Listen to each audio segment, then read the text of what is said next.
If you're a Nigerian and you recently migrated to the USA, or maybe you've been living in the US for the past 5 years, 10 years, 50 years, 20 years, 30, however many years you feel you've lived in the USA, this particular video is for you.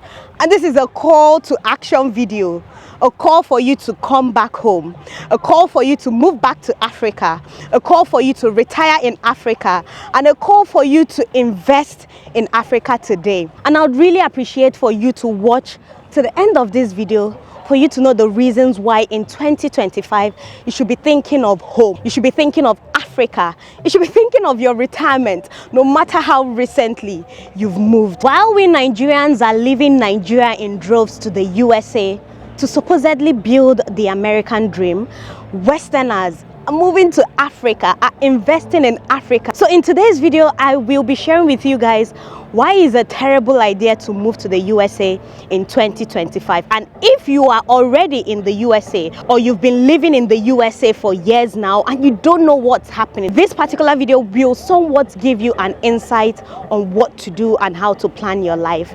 Anyway guys, hello and welcome back again to my YouTube channel. It is your favorite baby girl, Mama Dyna Ekwueme, in the building, and I'm in the popular pleasure park. As you can see, I'm in a very natural, this is Africa in its finest. I don't just want to say this is pleasure park, this is Western Africa, this is Nigeria. And I just decided to come here not just to relax and chill, but to share this message to my fellow Nigerians. Those of you who voted in Trump, I know a lot of Africans, not just Nigerians living in Nigeria, a lot of Africans actually supported this particular administration. Most of you supported without knowing, you know, the consequences or what will be coming to you. I for one supported during the election and campaign and all of that this Trump administration, not because I thought he was the best candidate, but because I know he would stand on business, America for Americans. And that's sincerely what every country should strive for. Nigeria for Nigerians, Kenya for Kenyans, South Africa for South Africans. Like, every country should have its citizens' best interest at heart. Many people have deeper concerns about racist comments about a lot, but the main reason why I supported him was just that, America for Americans. If we are complaining that Westerners have their claws in Africa, that we have puppets as presidents answering to the beck and call of Western government, then why should the West as well not be selfish with their own interest? I understand colonization, they owe us repatriations, a lot is deeper than what we're going to discuss in this video, but we're talking about the future now, and we're talking about the economical state of the USA in 2025. If you're not aware, Trump in recent times imposed tariffs.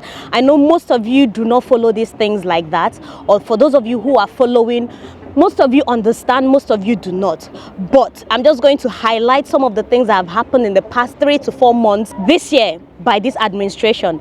First, they imposed a 10% tariffs on Chinese imports. Like, if you're trying to import goods from China as of February, 10% for everything. So if you're trying to import something worth $10, you're adding extra $1 to that. It's going to cost you $11 to bring it in. The next month, it doubled to 20%. The third time to 75%. Currently, as I'm speaking to you, by June 1st, anything you're trying to import from China, add $75 on top. It is that serious. In today's climate already, life is expensive in America. Just imagine, for everything you need to import from China, adding $75 on top. Do you know what that would look like? Do you know what that would feel like? Companies are already adjusting to this whole tariff issue, right? Many companies are choosing not to import anymore. Many people are outsourcing. Many companies are even closing down. For those companies that heavily depended on China for most of their goods, they're closing down. Remember, in 2025, America is no longer the producing economy that it used to be As of 20, 30, 40 and 50 years ago, Americans went from a producing economy to a consuming economy. And most of the things that you guys consume, they're all coming from China.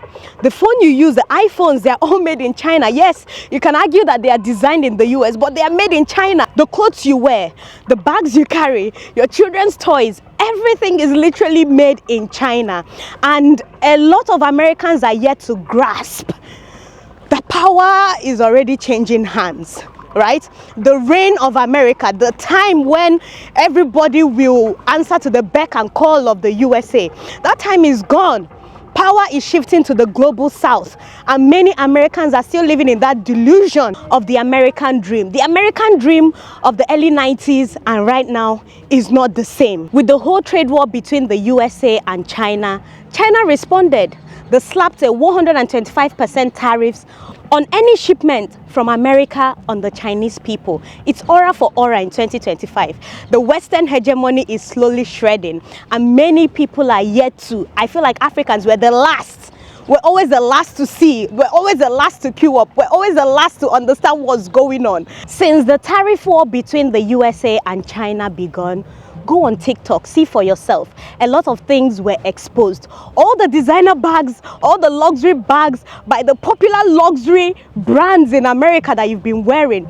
Go to China. These factories are selling these bags for $30, $40, $10, $15. Those shoes that you proudly rock and call them designers, they are being produced and manufactured in China and then sold to you ×2 or ×3.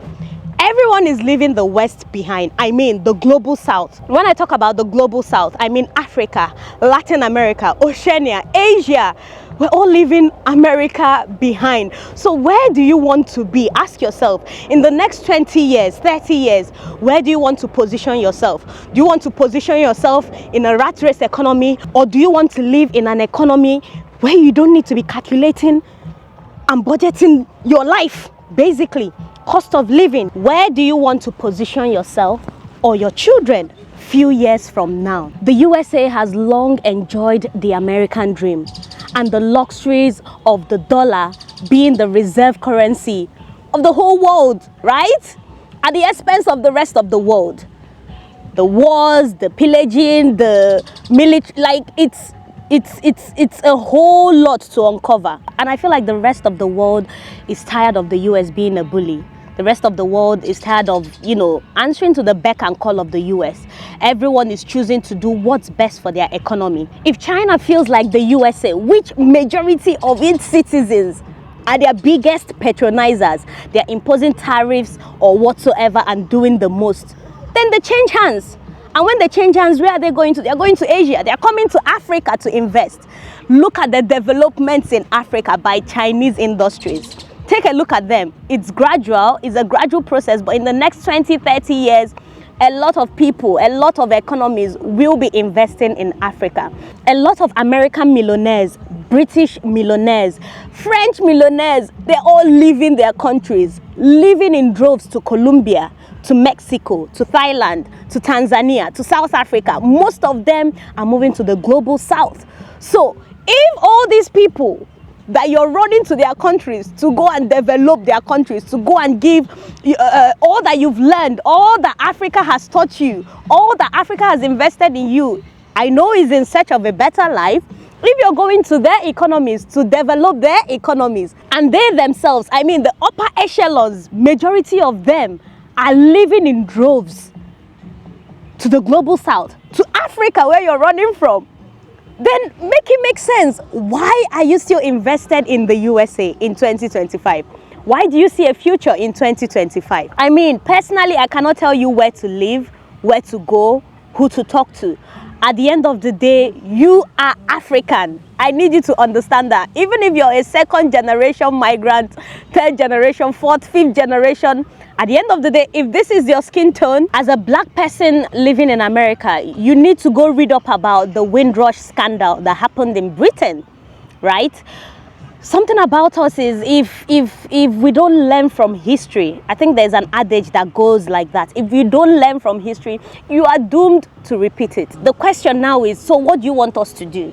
What, like, why are you bringing this topic up now? This is not a japa fight. This is not me telling you what to do with your money. This is not an economy. I'm not an economist. This is not financial advice, but looking at the events, looking at everything happening in the world today, looking at where money is moving to, you know that the smart ones are moving to the global south. No one is telling you not to japa, but japa, put yourself in the right position. If you're leaving Africa, there are many countries that you would go to live in and you wouldn't be living paycheck to paycheck.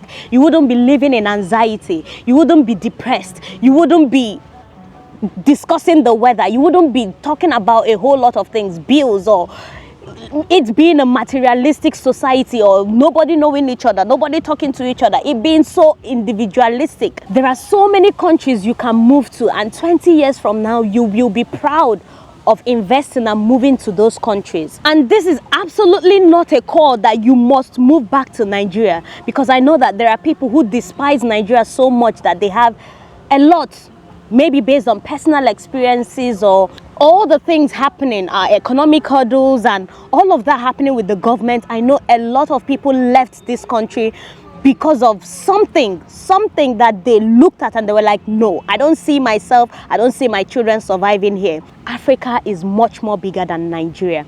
There are so many countries in Africa that you can retire in, that you can invest in, that you can move to and still have a much better life than you do in the USA. There is Tanzania, there is Namibia, there is Uganda, there is Kenya, South Africa, Rwanda, just name it, Nigeria. If everyone keeps living, like I mentioned in the beginning of this video, this is a global issue.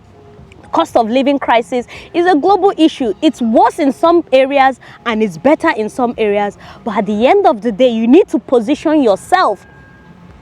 What this administration is doing, this Trump tariffs, what are the consequences? Life is already expensive in America. It will definitely get more expensive. Your seaports are already drying up. Many people are no longer importing goods from China. US has been predicted to hit a recession. A recession has been predicted to hit in the US before the end of the year. What are you doing with that information? Are you still thinking of, oh, the American dream, oh, raising my kids here? It's not about all of that. The world has gone beyond Western hegemony. You need to broaden your mind to see that the world is more than the West. There are so many countries doing amazingly with their economy, with infrastructures, with healthcare, with a lot, much more than Western economies. And you'll be able to save, you'll be able to have a work-life balance, you'll be able to invest. You will get your money's worth for investing and living in that country. You need to ask yourself serious questions. In 2025, if I'm moving to the US, what's the main goal? The economy now, what is happening with the economy? How am I positioning myself? Do not move to the US because everybody is moving to the US. And do not stay because everybody is staying or choosing to stay, or you feel like you're stuck, or you feel like you can't leave the rat race. Everything starts with a plan. Nigerians living in the USA need to understand that Africa is blessed. Africa is a blessed continent. And the reason why, even generations after generations, the pre-colonization era, colonization era, even right now, everyone is still invested in Africa because this is the future. And if you miss this train, if you miss this loop, I don't know. So even if you're not thinking of moving back home, think of investing in Africa. Think of having a plan B if things go left in the US. Because with what is happening between China and the US with the trade war, this trade war can escalate to something else. So you need to be thinking, if life gets unbearable, where do I go? Instead of investing my dollars in the USA, why not this place? Why not that place? Why not the winning team? It mustn't even be Africa. It could be Asia. Why not Asia? You can invest in China in 2025, and in 20 years from now, you will be happy that you did. You can invest in Singapore. You can invest in a lot of countries other than the West, where you know that most of their economies are drowning in debt. This is just a thought-provoking video. This video should get you to think. I didn't intend on making this video very political or just incite any sort of, rift between the left, the right, or whatsoever. As a Nigerian or as an African living in today's America, 2025, if you feel like the decisions that President Trump is making for America is not suitable for you, is not it, you don't see yourself, it's racist, is this, is that, the best option is to leave. If you're not in support of Trump, it means whatever Ibrahim Traore is doing in Burkina Faso, making Burkina Faso for its citizens, he shouldn't be doing. Let everybody face their own country and do what's best for their own country. I know a lot of people will hold on to colonization, hold on to they owe us this, they owe us that. You owe yourself to develop, to leave the shackles of Western hegemony. We owe it to ourselves as Africans. We owe it to ourselves to build Africa. We owe it to ourselves to build the continent. Nobody is going to do it for us. If we don't do it, if we keep running and running and running, that's how they will keep coming here, developing. At the end of the day, you're neither here nor there. So think about that. The time to invest in Africa is now. I'm not telling you to do it immediately. I'm not telling you to pack your bags and leave the US today, tomorrow, next month, next year even. But start making plans. Start thinking of the future. Where do you want to position yourself 5-10 years from now? Do you want to be in the losing team with its old glory? Or do you want to be in the winning team, which is the global south, which Africa is included? Anyway, if you agree or disagree with me, I would love to know your takes in the comment section below. I know I've really provoked a lot of people with this particular video, but this is not the intention. This is meant to make you think. If I don't love my fellow Nigerians or fellow Africans, I will definitely gatekeep this information for myself and for the people I love. But this message is for you who is a Nigerian living in the USA. So let me know what you think in the comment section below. If you found this video very insightful, give it a massive thumbs up, subscribe to my YouTube channel, and hopefully I'll see you guys in my next video. For now, bye bye.